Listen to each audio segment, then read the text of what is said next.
welcome back to this week's episode of the Nerf Report. We are back in the studio, and we've got 6 new games that we have to talk about. On top of Fortnite paying homage to the greatest icons in the history of hip-hop, we got a real-life Freddy Fazbear Pizzeria. Call of Duty Black Ops 6 is taking the world of gaming by storm, and the US government just used Thundaga, which was strongly effective in the case against games preservation. All of this and much, much more on the comeback episode of the Nerf Report. Warning, what you are about to watch was made for fans of video games. We do not pretend to be experts, nor do we want to be. Our opinions do not reflect the beliefs of the brands or companies that may appear in this show. If you are a fanboy, toxic piece of sludge, or a grade A asshat, this show may not be for you. Can you see me? Let's just film the video. Zip it! The ghost of Macho Man Randy Savage is here! Oh my god! Yes, negativity sells, and it sure as hell makes clicking your thumbnails a lot easier. But I, as a gamer, as a nerd, as a creator, I am so tired of being upset for clicks. Are you listening? Ladies and gentlemen, paladins and wizards, thank you for coming back for this week's episode of the show. It has been a while, and I understand that I owe some of you an explanation as to where I've been. And I wish I could tell you that it was something important, like having a second child, the dishwasher flooding the house and having to replace cabinets and floors, and on top of that, doing an entire renovation. I wish I could tell you it was something awesome like that. Instead, the reality is something much less cooler. Thank you guys for shopping. I appreciate it. Don't worry, guys. More tomatoes are coming. We got more in the back. Let me just stock this shelf real quick. Got a big sale on tomato puree. Hope you guys like it. No, in all seriousness, we're back. Yeah, the Nerf Report is back. Weekly episodes. It's kind of been hit and miss. I've kind of been trying to find the flow on YouTube, but the show is definitely going to be back, and we're going to be focusing in on games. Video games. What makes video games fun? I am so tired of talking about negative video game topics. In fact, I'm tired of talking about acquisitions and buyouts and monopolies and whether or not Microsoft owning Activision is going to be the death of the video game. I'm tired of it. I'm tired of saying Xbox sucks, PlayStation sucks, Nintendo sucks. I want to talk about video games. And what better way to do it than our first game of the show, Gang of Frogs, which is a brand new 4-player co-op looter shooter. Check it out.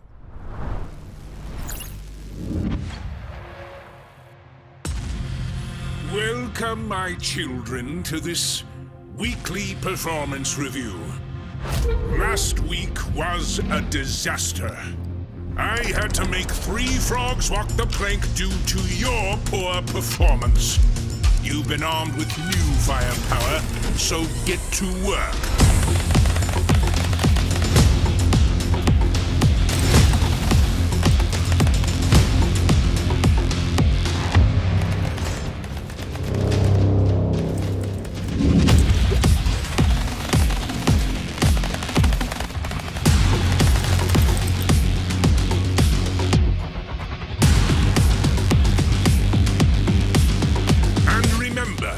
Without teamwork, you're just a bunch of frogs with guns.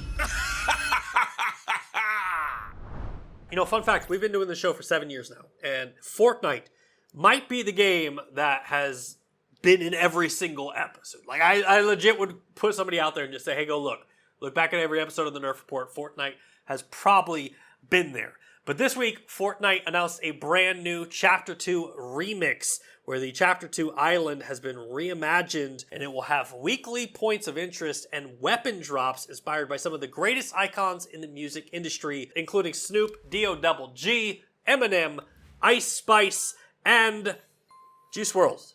You probably can tell that I recognize 2 of those names. And according to Fortnite, because of the remix, on week 1, the agency will be becoming the Dog Pound, and players will earn Snoop's Drum Gun Mythic if you defeat the Dogfather. Week 2, the Grotto Lair will become Spaghetti Grotto, because Mom's Spaghetti, of course. If you defeat Eminem, he will join your side and give you the RG minigun. Week 3, the Shark is now the Ice Isle with Ice Spice. If you defeat Ice, you can add her to your team and get Ice Spice's Grappler and Rifle Mythic. That honestly sounds like something from Dunkin' Donuts. And of course, week 4 is being teased as Juice World. We're still waiting on the exact details of what Fortnite has in store, but stay in tuned here. And from the world of Fortnite, I definitely wanted to showcase this game because I am a massive fan of horror video games. We just got done with Halloween. I hope your family had a great one.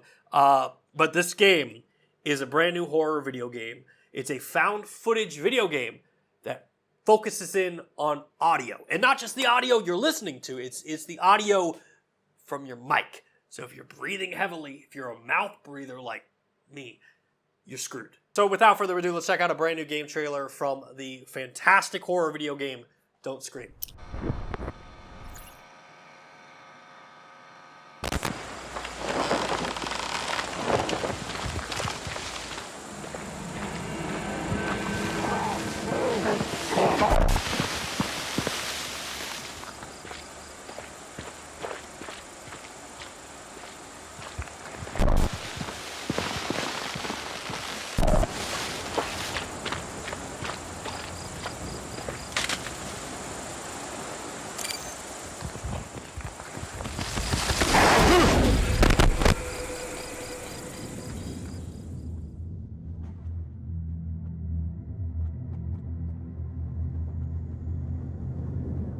Call of Duty is having a banger launch. You know, I find it so fascinating that we go through this roller coaster with Call of Duty where the people that play it, right, like the diehard streamers, the Dr. Disrespects, the Tim the Tatmans, the Nick Mercs of the world, like they're always like, this game sucks, oh, the audio, oh, I hate Call of Duty, this game is absolute garbage. But then you look at how the game performs and you're just like, holy hell. Like either these streamers are so out of touch, they're probably burnt out from playing the game so much, but just seeing the success that Call of Duty Black Ops 6 is having right now is absolutely insane. The stat I heard was that this was the most successful Call of Duty ever. In fact, Activision put out this infographic this week that said that Black Ops 6 is the biggest 3-day opening weekend for Call of Duty as a franchise. With the largest player base in Call of Duty history, not done. The most accumulated hours in Call of Duty history, not done.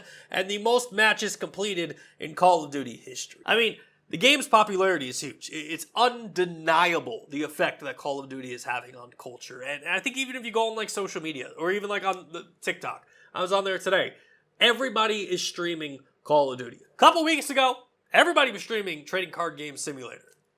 Hey, whatever floats your boat.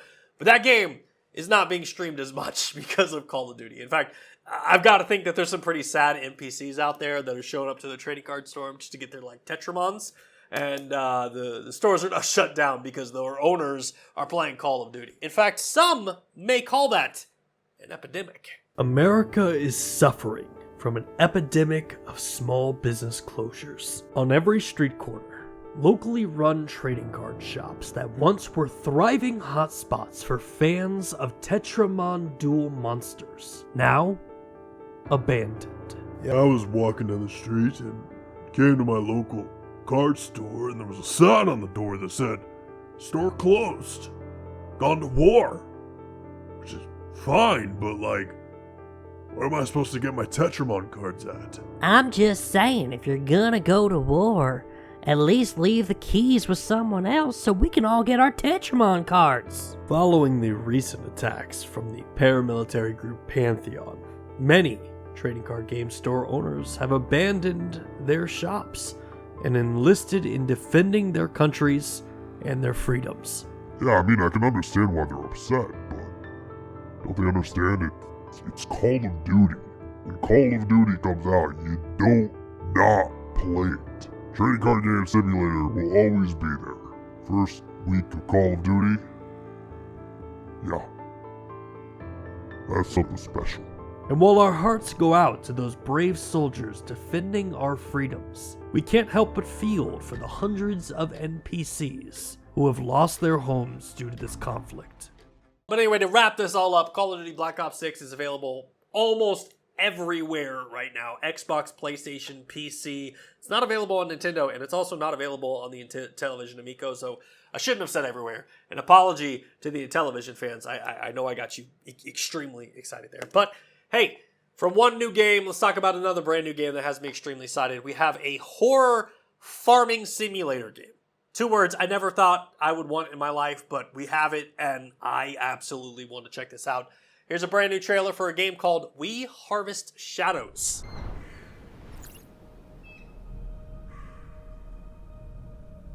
How long has it been? 5 days? 6? I need to get up. But no matter how much I sleep, I still feel tired. Maybe it's because the nights here feel unsettling.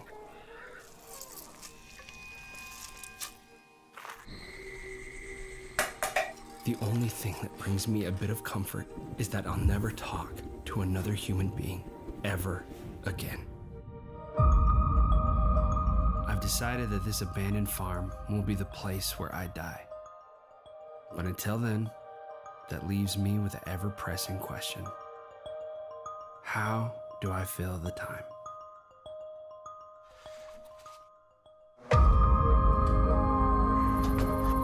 There's always a lot to do on a farm, and it's good to keep busy. It gets your mind off things, like the things you've lost.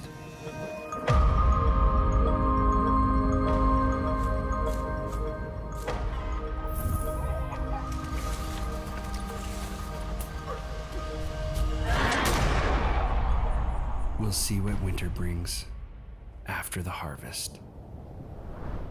And look, I've said it so many times on the show, horror games, I absolutely adore them. And I love horror as a genre.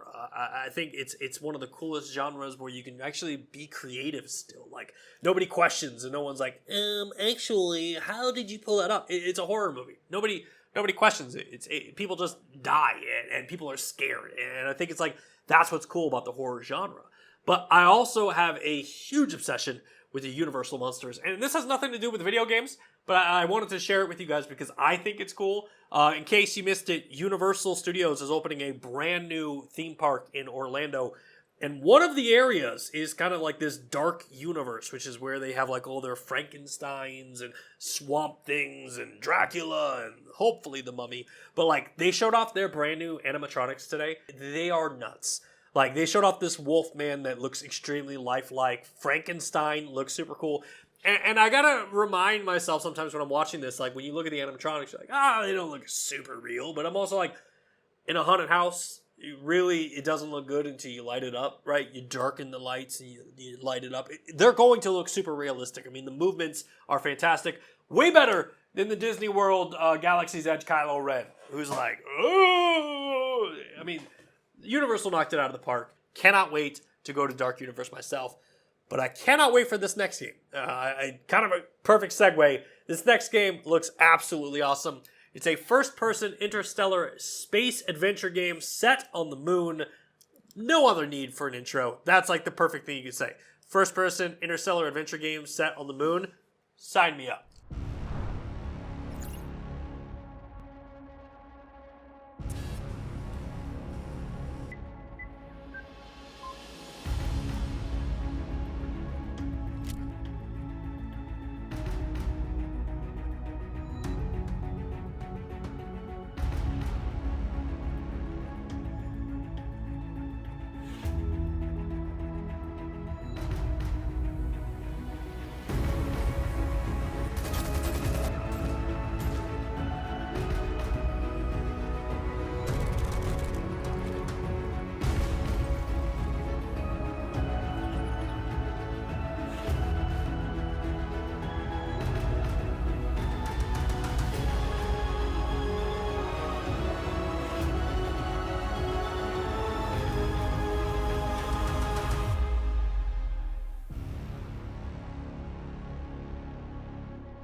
So we officially have gotten a real Freddy Fazbear pizzeria. And shout out to the team over at FaZe Rug, because they filmed this really great video where they kind of like rebuilt a Freddy Fazbear pizzeria in like a local Chuck E. Cheese type of restaurant, and he hired his friends to dress up as the Five Nights at Freddy's animatronics and hunt him and kill him, which I'd like to see that stand up in court. Like, why'd you kill him? I mean, he hired us. He hired us to get in animatronic costumes and kill him. But anyway, this video is great. If you haven't checked it out, I'm going to link it in the description down below. They locked Bryant into a room for like 6 hours, and they actually gave him like a battery life, so every time he checked the camera, the battery would drain just like in the video game. And the friends who were dressed up as animatronics had to complete challenges in order to get tickets, and once they got 5 tickets, they could attack Bryant in the room, and he could like slam the doors before, 6 a.m. This was a great video. I definitely wanted to give it a shout out as a fan of Five Nights at Freddy's, but also I think it just fits perfectly into the gaming culture. Check it out, FaZe Rug's new video, I Survived Five Nights at Freddy's. And kind of fun show fact, we did a video back in the day with Five Nights at Freddy's where it was my first time playing it. And I was kind of like taken back by the idea of the game, right? Like your security guard who gets hired at a pizzeria where all the other security guards have technically died. Like, it's got to be in the news. So we posted a Craigslist article saying, like, we're hiring overnight security for a new pizzeria. All you got to do is kind of watch the cameras. We got, like, 5 or 6 applications, like, of people who were open to working for the pizzeria. So, again, it's just so strange to me that this is kind of a phenomenon. One guy did know. He was like, is this for Freddy Fazbear's? And I was like, we're not hiring him. But another guy was like, I'm a Marine, former Marine, I'm a veteran, and this was a perfect job for me. Please give me a call. Anyway, that has nothing to do with FaZe Rug's video, but check it out. I Survived Five Nights at Freddy's. But we also have a brand new game trailer to show you before we jump into this week's main story. It's a really cool one. This one comes from the PUBG team. It's a top-down 5v5 PvP shooter, and of course, it's from Team PUBG.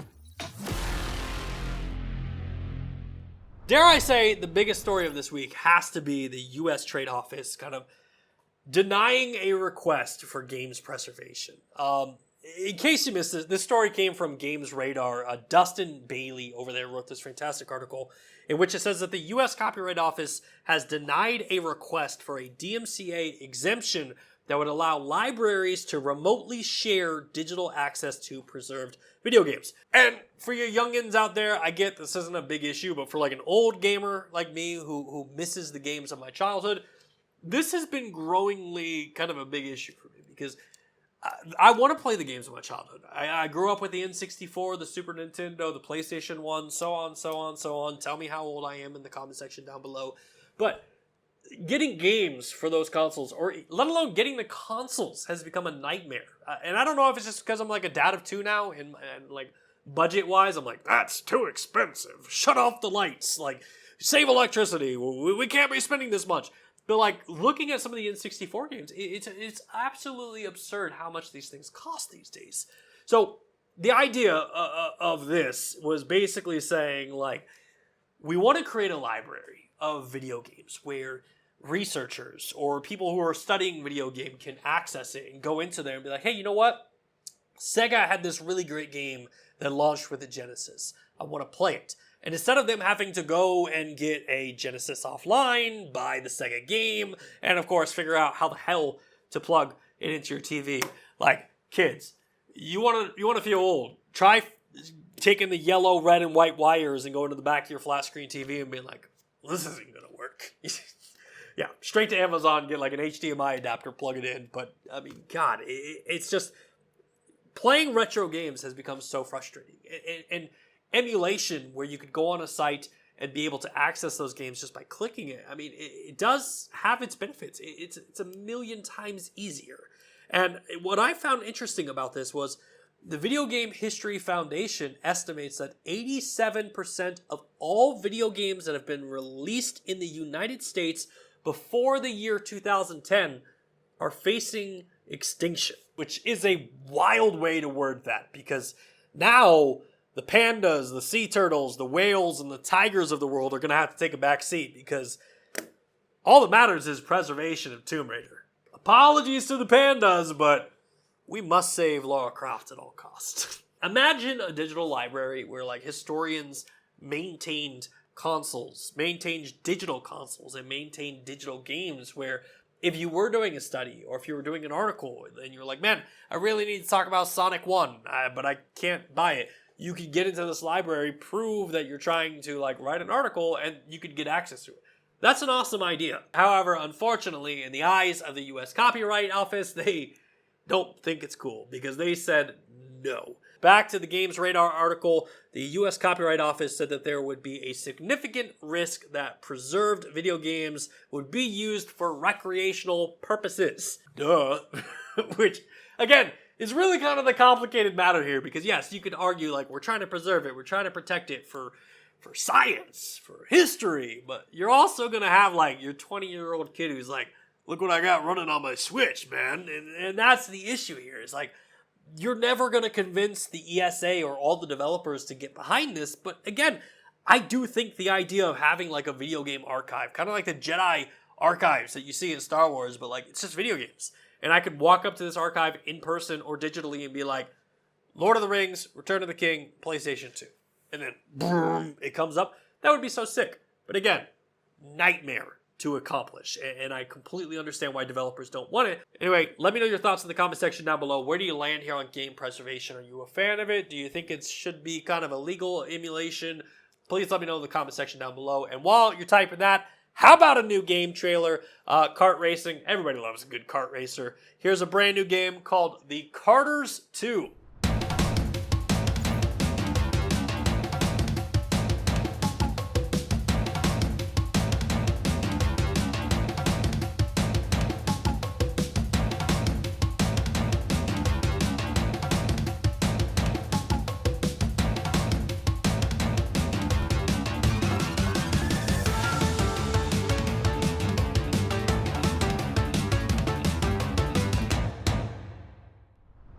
Kind of struggled on where to wrap up this comeback episode, because it has been a while since we've last talked, and I wanted to give you kind of my vision of the channel and where I think that this is headed. Number one, this is the first step, right? We've been doing this for 7 years, but I don't want to look at the last 7 years as like the foundation of what we're building.